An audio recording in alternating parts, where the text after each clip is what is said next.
अस्सलाम वालेकुम व्यूअर्स, कैसे हैं आप। डॉलर काफ़ी ऊपर चला गया, दूसरे वर्ड्स में रुपी मज़ीद डेप्रिसिएट हो गया, 180 के करीब पहुंच गया। तो ऐसी सूरत हाल में दो सेक्टर्स जिनको फ़ायदा होता है वो दो सेक्टर्स टेक्सटाइल और आईटी सेक्टर्स हैं। इन अदर वर्ड्स जो एक्सपोर्ट ओरिएंटेड सेक्टर्स होते हैं उनको फ़ायदा होता है। तो आज हम दो कंपनीज़ पे बात करेंगे टेक्सटाइल सेक्टर की, और कंपैरिजन बनता नहीं है लेकिन आपको इन्फॉर्मेशन देना चाह रहा हूँ दो कंपनीज़ की कि इनमें से कोई अगर आप इन्वेस्ट करना चाह रहे हैं लॉन्ग टर्म के लिए तो आप सिलेक्ट कर लें। इसके अलावा जो वीकली परफॉर्मेंस है उसकी एंड पे बात करेंगे, और ओमिक्रॉन जो वेरिएंट है वो सर्च करता जा रहा है दुनिया में। अफ्रीका से स्टार्ट हुआ, यूरोप में, और आज असद उमर साहब ने यहाँ पे भी प्रेस कॉन्फ्रेंस करके इंडिकेशंस दी हैं ऐसी कि कोई हमें लॉकडाउन्स वगैरह की पॉलिसीज़ अपनानी पड़ेंगी इसको रोकने के लिए। तो हम इसके भी कुछ इम्पैक्ट्स देख सकते हैं आने वाले दिनों में इंडेक्स पे। तो सबसे पहले बात करते हैं, एक कंपनी जो मैंने चूज़ की है वो है Nishat mills limited. It's a big giant, we all know that. और सेकेंड कंपनी है आर्टिस्टिक डेनिम। अगर आप कोई और भी कहेंगे तो नेक्स्ट सेशन में कोई और कंपनी भी कर लेंगे, लेकिन कंपैरिजन इस लिहाज से कि निशात मिल्स लिमिटेड जितना बड़ा जायंट है उसकी प्राइस उस हिसाब से काफ़ी कम है, हम सबको पता है। तो ये स्टेबिलिटी वाला शेयर है थोड़ा सा। जो आर्टिस्टिक डेनिम है वो अंडर वैल्यू है, मुझे ऐसे लगता है। आप मेरी बात से अग्री ना करें तो आपकी मर्ज़ी है। तो खैर कंपैरिजन की तरफ अगर जाएं तो निशात मिल्स लिमिटेड की करंट प्राइस 90 रुपीज़ है और आर्टिस्टिक डेनिम की 75 है। निशात मिल्स लिमिटेड का 52 वीक जो रेंज है वो 79 टू 125 है, आर्टिस्टिक डेनिम की 72 टू 142 है। एक प्राइस में थोड़ा सा कंपैरिजन। तो इसके बाद अगर देखें कंपनी की प्रोफाइल पे थोड़ा सा आए, मार्केट कैप है, यहाँ पे आपको ह्यूज डिफरेंस नज़र आएगा। जो निशात मिल्स है इसकी तकरीबन 32 बिलियन रुपीज़ की मार्केट कैप है और आर्टिस्टिक की 6.3 बिलियन की है। तो कंपनी के साइज़ और वो सारा कुछ आपको पता लग जाएगा यहाँ से। तो इसके अलावा अगर फ्री फ्लोट देखें तो निशात का 45% है, आर्टिस्टिक का सिर्फ 5% है। और यहाँ से मुझे आर्टिस्टिक थोड़ा सा ज़्यादा अट्रैक्टिव मालूम होता है कि 95% एक्विटीज़ की इसके शेयर्स ओनर्स के पास हैं, फ्री फ्लोट मार्केट में सिर्फ 5% है। तो खैर ये तो फिर वक्त पे देखेंगे। 2021 में जो है रेवेन्यू 71 बिलियन है निशात मिल्स लिमिटेड का, और जो इसकी ईपीएस है पूरे साल की वो 16.84 है। अगर पिछले साल पे जाएं इसको कंपैरिजन करें हॉरिजॉन्टल तो 60 बिलियन का निशात का ही 2020 में रेवेन्यू था और 9.97 की ईपीएस थी। अगर सिमिलरली हम आए आर्टिस्टिक डेनिम पे, एडीएमएम पे, तो इसमें भी ग्रोथ नज़र आती है। 7.9 बिलियन का 2020 में इसका रेवेन्यू था, बढ़ के 9.8 बिलियन हो गया, और ईपीएस भी 1.35 से जंप करके 4.21 पे आ गई। अब जो लेटेस्ट क्वार्टर की अवेलेबल है 2022 के, उसको अगर देखें उसमें निशात मिल्स लिमिटेड की 24 बिलियन रुपीज़ की रेवेन्यू है और 9.36 रुपीज़ की ईपीएस है पर शेयर।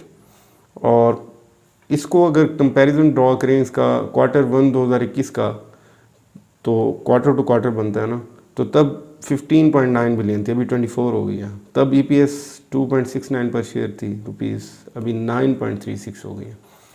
तो ये तो बहुत बड़ा जंप है और इसमें रुपी डेप्रिसिएशन भी अपना रोल प्ले कर रही है। और सिमिलरली इसका अगर क्वार्टर वाइज देखें तो 4.4 बिलियन की इनकी सेल्स हैं यानी रेवेन्यू है, और ईपीएस 2.12 है। इसका कंपैरिजन विदड्रॉ करें प्रीवियस कंपैरेटिव फिगर्स के साथ तो 2.3 बिलियन की थी, डबल हो गई हैं एडीएमएम की, और 1.5 की थी इनकी ईपीएस, 2.12 हो गई है। तो इंटरेस्टिंग जो केस है इन दोनों में वो इनके डिविडेंड्स का है।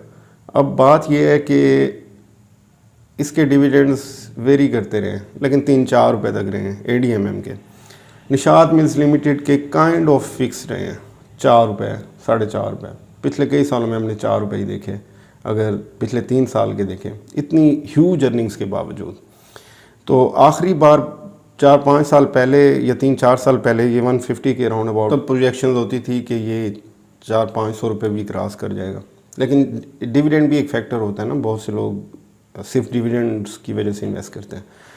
तो अगर ग्रोथ वाइज देखें तो करंट प्राइस पे निशात मिल्स में इतनी ग्रोथ नज़र नहीं आ रही, क्योंकि जब इंडेक्स हमने देखा काफ़ी ऊपर था 48-49 के आसपास, तो उस वक्त भी इस शेयर में 100 से थोड़ा सा ऊपर और ऐसे था। जबकि जिस वजह से मैंने ADMM चूज़ किया है, इसमें मुझे बड़ी ग्रोथ नज़र आती है, बड़ी रोबस्ट ग्रोथ आगे नज़र आती है जब हालात बेहतर हों। और इसका डाउन क्यों हुआ? डाउन इस वजह से हुआ, कुछ तो लोगों ने गलत इन्फॉर्मेशन फैलाई इसके बारे में।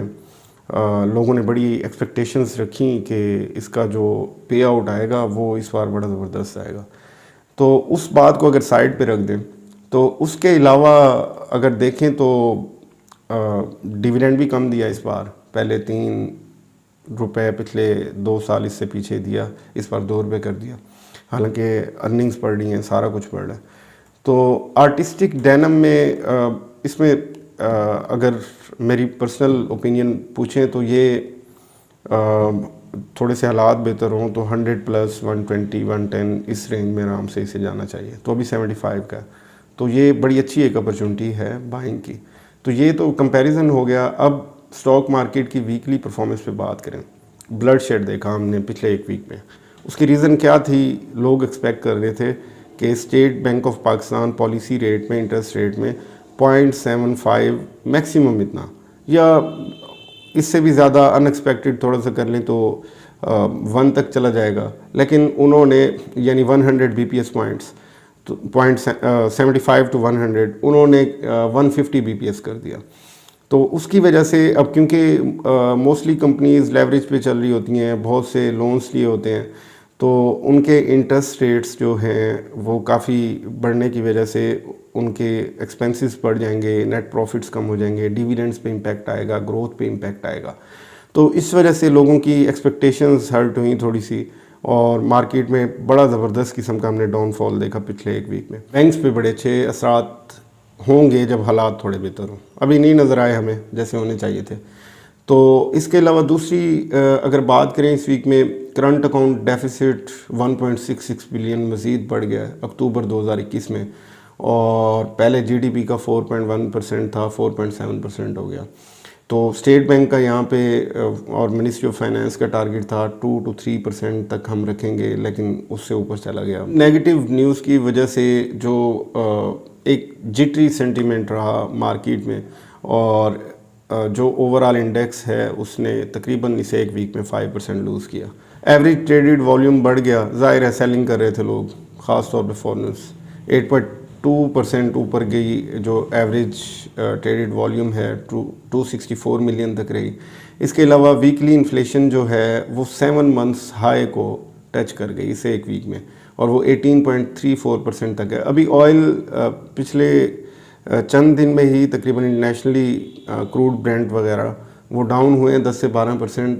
तो गवर्नमेंट देखते हैं, अभी 15 दिसंबर की डेट दी है कि उसमें कुछ अनाउंस करेंगे कमी, तो कितनी कमी करते हैं उससे इन्फ्लेशन पे थोड़ा सा होगा इम्पैक्ट। और पेट्रोल पंप डीलर्स ने स्ट्राइक की थी, उसका भी थोड़ा इम्पैक्ट आया वीकली इन्फ्लेशन में, वो खैर ख़त्म हो गई। और जो 1 साल के लिए काइबोर रेट है वो 11% तक चला गया। PTI के एक सेनेटर ने रिज़ाइन किया, उसकी रेजिग्नेशन इसलिए हुई कि सीट वेकेंट करा के शौकत तरीन साहब को वहाँ से इलेक्शन लड़वाया जाए ताकि वो फाइनेंस मिनिस्टर बन सकें प्रॉपर फाइनेंस एडवाइज़र से। इसके अलावा जो मार्केट से रिलेटेड एक पॉजिटिव न्यूज़ थी वो ये थी, तकरीबन 134 बिलियन रुपीस गवर्नमेंट ने अनाउंस किया IPPs को मिलेंगे मज़ीद, तो उस वजह से थोड़ी सी बेहतरी देखने में आई उन शेयर्स में। और जैसे कि हम जानते हैं जब इंटरेस्ट रेट बढ़ता है बैंक डिपॉजिट्स बढ़ जाते हैं, और बैंक डिपॉजिट्स बढ़ने की वजह से भी मार्केट से लोग पैसे निकालते हैं। तो 13% बढ़ गए बैंक डिपॉजिट्स, और अमाउंट में बात करें तो 19 ट्रिलियन बढ़ गए, 19 खरब रुपए। और इसी न्यूज़ की वजह से फर्टिलाइज़र ऑफ टेक 45% ऊपर चला गया, और इतना यानी फर्टिलाइज़र सेल हुआ। और इसके अलावा जो स्टेट बैंक के रिज़र्व्स हैं उनमें सबसे बड़ा ड्रॉप आया इस साल में 691 मिलियन US डॉलर्स का, क्योंकि डेट रीपेमेंट्स की भी प्रेशर थी, और साथ करंट अकाउंट डेफिसिट भी बढ़ रहा है तो पेमेंट्स करनी पड़ती हैं। स्टॉक वाइज अगर देखें गेट्रॉन इंडस्ट्रीज़ 30% ऊपर गया एक वीक में, ATLH 4%, EFUG 3%, HGFA 3%, और जो डाउन हुए ANL 16% डाउन हुआ, सेल 15% हुआ, TRG 15% हुआ, DG खान सीमेंट 13% हुआ, पायनियर सीमेंट 13% हुआ। सीमेंट क्यों ज़्यादा नज़र आ रहा है? सीमेंट पे जो हमने पहले बात की थी, कोल यूज़ होता है इसको मैन्युफैक्चर करने में, और कोल की प्राइसेस पिछले कई डेकेड्स में हाईएस्ट हो गई थी, तो अभी वो भी नीचे आ रही हैं। होपफुली इसका अच्छा इम्पैक्ट आएगा। सल बड़ा अमेज़ कर रहा है मुझे, क्योंकि तकरीबन 4-5 साल पहले तो हम इसे 500-600 पे लेते थे और बड़ा अच्छा मालूम होता था, अभी 150 से नीचे आया हुआ है।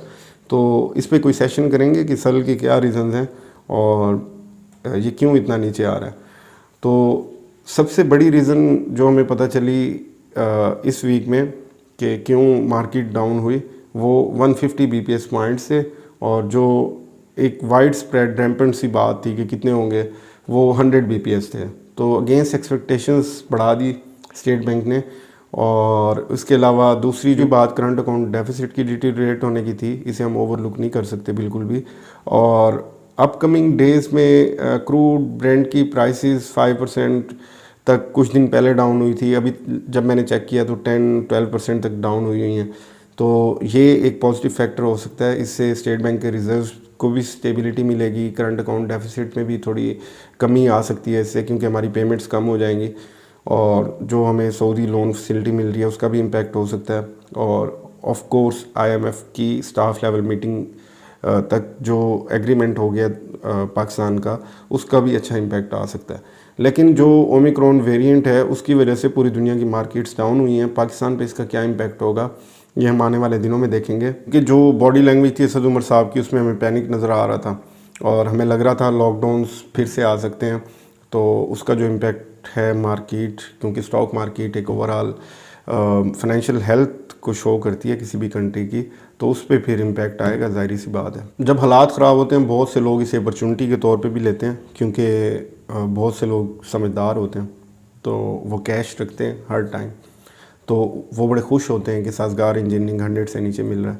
और ADMM मिल रहा है, डॉल मिल रहा है, पेल मिल रहा है, सारे ज़बरदस्त रेट्स पे मिल रहे हैं। ये मैंने चंद शेयर्स के नाम लिए, पूरी लिस्ट है, आप मेरे से बेहतर देख सकते हैं। कैश की इम्पोर्टेंस ऐसे हालात में हमें मज़ीद मालूम होती है। इसके अलावा अगर देखें पाकिस्तान स्टॉक मार्केट को ओवरऑल, तो हमारे फाइनेंशियल हालात तो आप सब लोगों को पता ही है कंट्री के, तो इस वजह से भी ज़रूरी होता है कैश रखना, क्योंकि साल 1.5 साल में हमारी मार्केट ने 1-2 बार क्रैश होना ही होना होता है, और वो बड़ी ज़बरदस्त बाइंग अपॉर्चुनिटी होती है उस टाइम पे। जिसके पास कैश होता है और वो समझदारी से बाइंग करता है, तो चंद महीनों में उसके तो भाई पैसे डबल हो जाते हैं, बेहतरीन सीन हो जाता है। तो ये आप पे डिपेंड करता है, रोना रोते रहें हालात का, या फिर आगे बढ़ के अपॉर्चुनिटी को ग्रैब करें समझदारी से, अपने बैलेंस पोर्टफोलियो की तरह कैश को एक इंटेग्रल पोर्शन रखें अपनी इन्वेस्टमेंट का, क्योंकि कैश इज़ द किंग, और कैश ऐसे हालात में आपको इसकी इम्पोर्टेंस समझ आती है। तो ये आज का सेशन था। Thank you very much.